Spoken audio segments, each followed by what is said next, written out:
to the Rally in the Valley. Hey, Mikey here. Welcome to Rally in the Valley, the series where I take rally-tuned cars down my custom rally stage in Forza Horizon 5 to see which car reigns supreme in its PI class.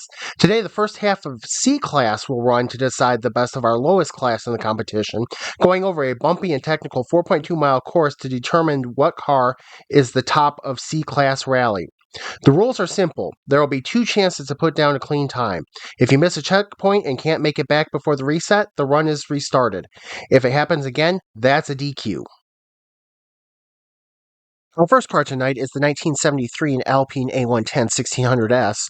Having only 123 horsepower, it lacks on the power end of things, but is really good handling, even when the back end wants to kick.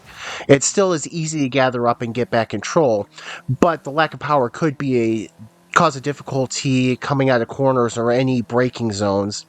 And going to the first corner, you can kind of see that even though the back end wants to kick out a little bit, it is very easily making the turns as it drifts through that second turn.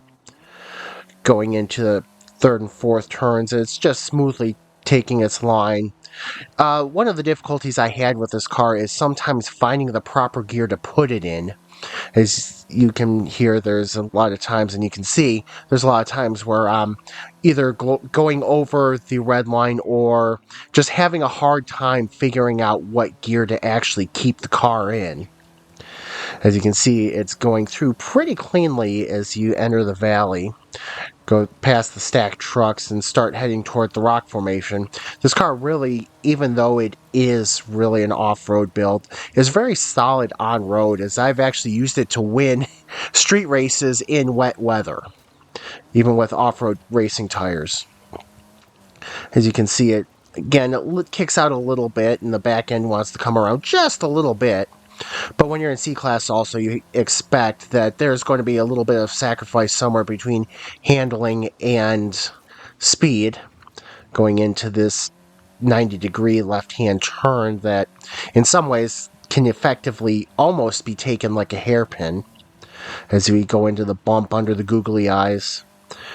Car's feeling really good as it goes through, even when the back end kicks out. It's, again, easily picked back up.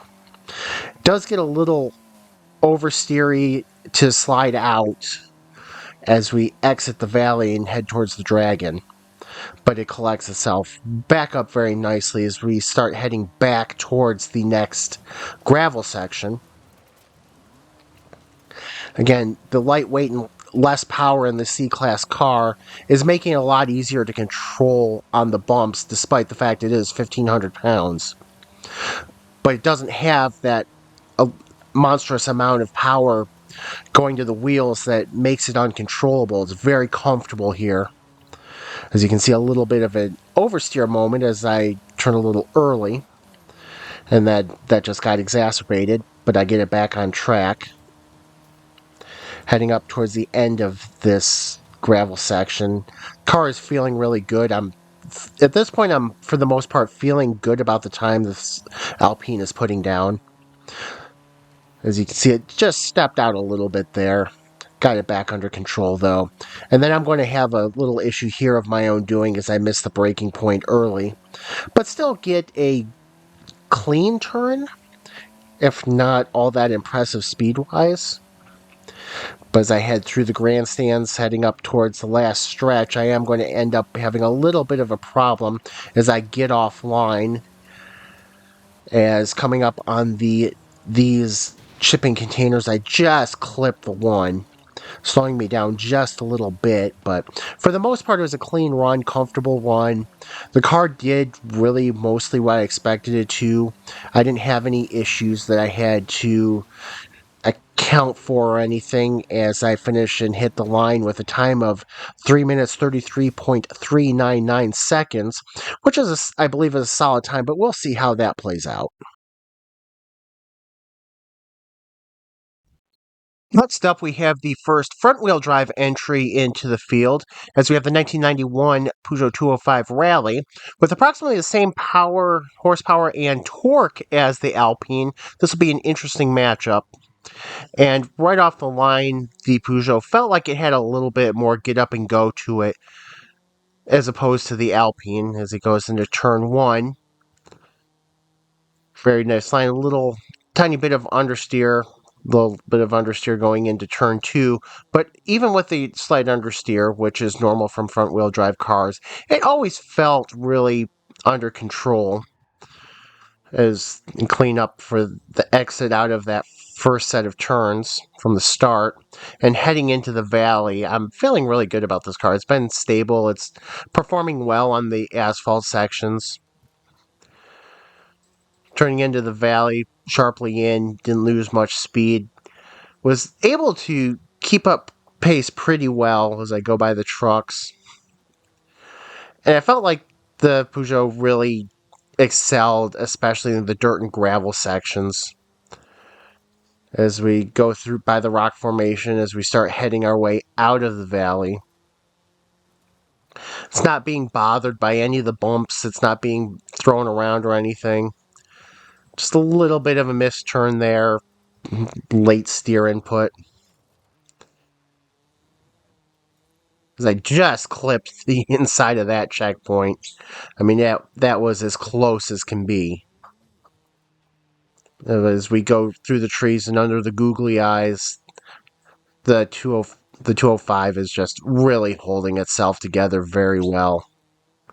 As we're back on the asphalt, making our way down the tarmac section under the drag, and the car still feels under control. More so than most of the cars did, especially since most in this competition all along are running off-road tires, and there was a lot of testing involved, but this is probably one of the better feeling cars on the off-road race tires as we go through the shipping containers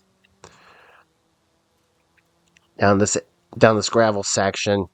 Car still feels great, still feels under control, very responsive. Very few instances of understeer, which you would expect from the front-wheel drive. As we head up towards this end of the gravel section, car is feeling great under me, and I missed the shift a little bit, but it didn't really affect it too badly. Again, just a little bit of understeer in a high-speed corner. And I start slowing things down. Take this corner wide.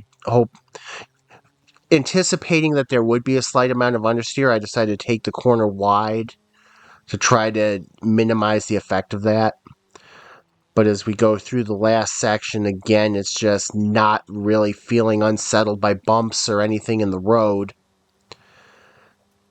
As just go along through those shipping containers.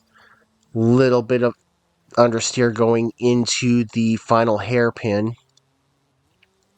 But get itself back together, and just going around the last corner is the last thing. It gets a little bit wide, but comes right back easily, finishing its run and puts up a time at 3:23.822, which is about 10 seconds faster than the Alpine with one car left to go.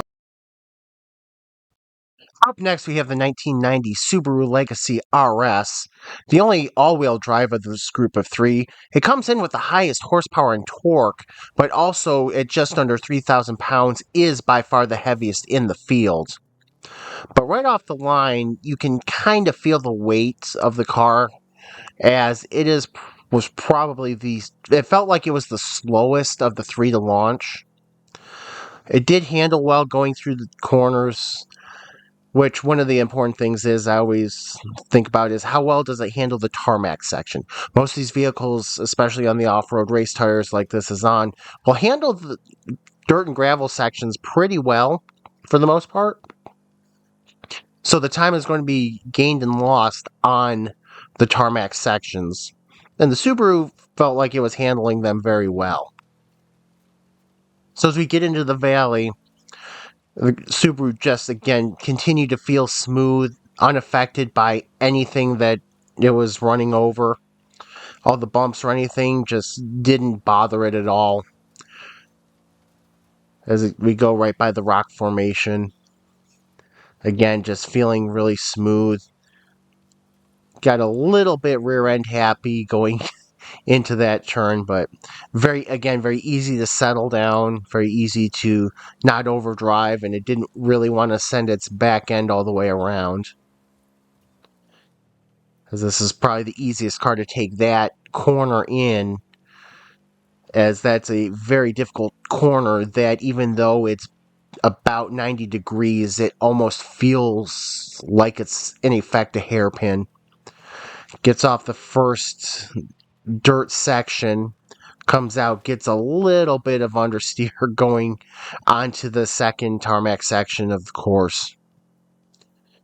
And again, under the dragon, feels very smooth. No real hiccups other than the brick wall. Going into the tree-lined corners on the gravel section, just smoothly through. Very nice in its line. As it continues down the gravel section, over bumps, not even being bothered. It's just feeling planted, feeling nice and secure.